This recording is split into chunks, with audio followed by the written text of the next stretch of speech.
Topping the news at this time, ace Steelpan pioneer Professor Philmore has died. Philmore, aged 58, died at the intensive care unit of the San Fernando General Hospital on Sunday morning. He succumbed to severe internal injuries suffered in a crash on Republic Day holiday.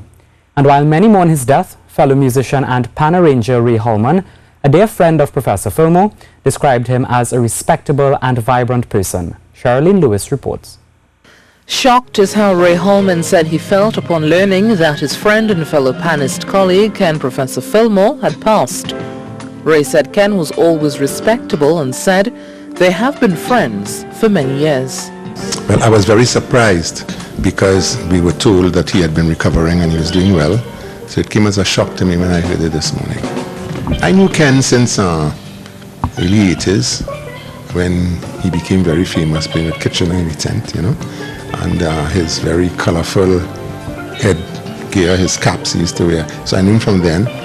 And we kept up over the years, you know, and it was always a pleasure meeting him, you know. He had a very infectious character. He was always on the up. One of his fondest memories Ray recounted of Ken was once when they were in West Virginia. He said, this guy pulled up in a Lexus. He said, I want to buy a Lexus, you know. I say, boy, has good sense, your brain's deserted you or what? You have nowhere to live, you're talking about buying a Lexus? I say, forget about that, you know? And he said, okay. He didn't take any offense to what I said. So when the lunch was finished, the other person who was there told me, said, you were rough on him. I said, no, I wasn't rough on him. I said, I made his life easier because he would now know to make proper decisions. At 58 years, Ray described his friend as a legend and said his legacy in music will live on. On Republic Day, Philmore sustained broken ribs and his lungs had collapsed following an accident which occurred on the Solomon Hotel Highway when the Toyota Hilux he was driving picked up a skid near Claxton Bay.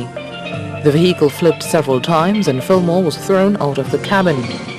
Philmore began his Steelpan career with Hatters and then moved to Fontclair where he settled in 1981.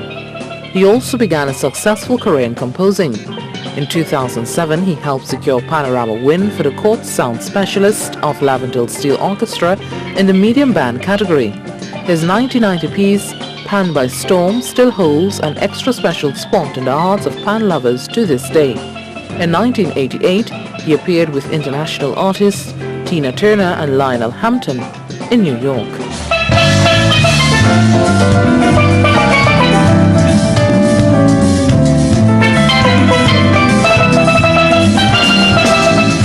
Cherrylene Lewis, TTT News.